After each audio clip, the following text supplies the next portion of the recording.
इसी जंगल में एक घोंसले में एक चिड़िया का जोड़ा रहा करता था। उसी के आसपास भी ढेर सारी चिड़िया रहा करती थी। कुछ दिनों बाद चिड़िया ने घोंसले में 2 अंडे दिए और कुछ ही दिनों बाद उसमें से बच्चे भी निकल आते हैं। जी सुनो, अब तो आपको अकेले ही खाना लेने जाना पड़ेगा, क्योंकि मैं बच्चों को अकेला नहीं छोड़ सकती हूँ।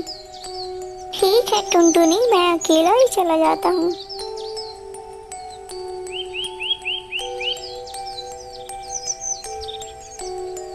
बहुत देर तक भोजन की तलाश करने के पश्चात टोना चिड़ा को एक खेत में ढेर सारे भोजन दिखते हैं और वो खेत में जाता है।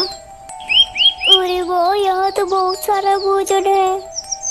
इतने सारे भोजन से तो मैं कई दिनों तक अपने परिवार का पेट पाल सकता हूँ। अब मैं रोज यहीं से खाना ले जाया करूँगा। तभी उसी जंगल में एक शिकारी चिड़िया पकड़ने के लिए ढूंढ रहा था। वह चिड़ियों को पकड़कर उसे बाजार में बेच देता था। पूरी रोज तो घूमते घूमते सुबह से दोपहर हो गई, लेकिन एक भी चिड़िया हाथ नहीं लगा। पता नहीं आज कोई चिड़िया पकड़ पाऊंगा कि नहीं। तभी शिकारी की नजर उस दाना चुन रहे पक्षी पर पड़ती है। अरे वाह वाह, शिकार तो मिली है, लेकिन इसे पकड़ूं कैसे? जाल तो बिछाया ही नहीं। चलो इसे ऐसे ही पकड़ने की कोशिश करता हूँ। शिकारी जब उसे पकड़ने के लिए आगे बढ़ता है, तभी चिड़िया की नजर उस शिकारी पर पड़ जाती है। तो वह झट से दाने लेकर उड़ जाता है। दत्त तेरी की चिड़िया तो उड़ गई। यह चिड़िया ऐसे हाथ नहीं आएगी। मैं कल इस खेत में जाल बिछा दूंगा और उसे पकड़ लूंगा। चलो अब शाम भी होने वाली है, अब घर चलता हूँ, कल फिर आऊंगा। फिर अगले ही दिन शिकारी खेत में जाल बिछाकर आराम से सो जाता है। बेचारा टोना चिड़िया खेत में जैसे ही उतरता है तो वो जाल में फंस जाता है।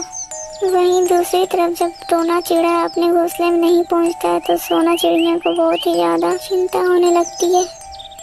अरे इतना समय हो गया है, लेकिन वो अभी तक घर नहीं लौटे हैं। इतना समय तो वो कभी नहीं लगाते थे। कहीं उनके साथ कुछ गलत तो नहीं हो गया? हे भगवान, उनकी रक्षा करना।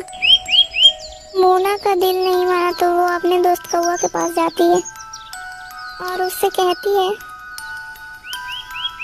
अरे कौवा भैया, मेरी मदद करो। तुम्हें क्या हो गया है? अरे मोना बहन, तुम इतना परेशान क्यों हो? अरे कौवा भैया, मेरे पति अभी तक घर नहीं लौटे हैं। वो इतना समय तो कभी नहीं लगाते थे, लेकिन अभी तो शाम भी हो गई है, अभी तक वो घर भी नहीं लौटे हैं। मुझे तो अब बहुत चिंता होने लगी है। आप ही कुछ कीजिए, मुझे आपकी मदद चाहिए भैया। ठीक है बहन, तुम परेशान मत हो। चलो मैं तुम्हारे साथ चलता हूँ।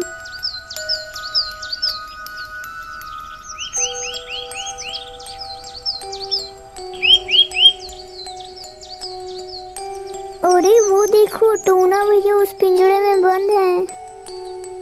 अरे ये क्या, उनके पास तो एक आदमी भी लेटा हुआ है। मुझे लगता है टोना भैया को इसी आदमी ने पकड़ लिया है। चलो ना भैया, मुझे उस पिंजरे को खोलना है। कौवा बहुत ही ज्यादा होशियार था।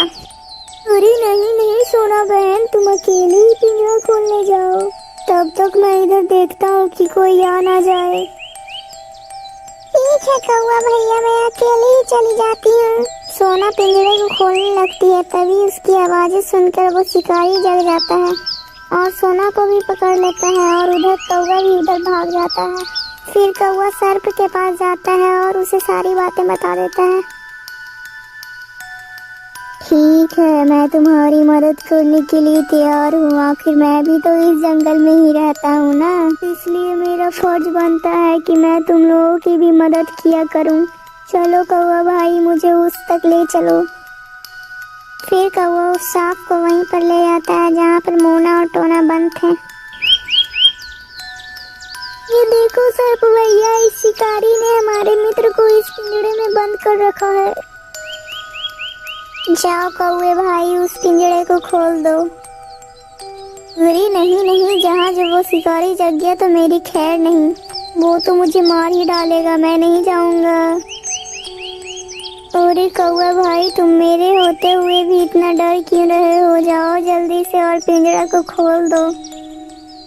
फिर कौवा डरते डरते उस पिंजरे के पास जाता है और उसे खोलने लगता है। तभी शिकारी की नींद टूट जाती है और फिर कौवा को भी पकड़ लेता है। अच्छा बच्चू, तू मेरे होते हुए भी पिंजरा खोल रहा था, अब मैं तुझे नहीं छोड़ूंगा। तभी सर्प मौका देखकर शिकारी को डस लेता है और शिकारी की मृत्यु हो जाती है।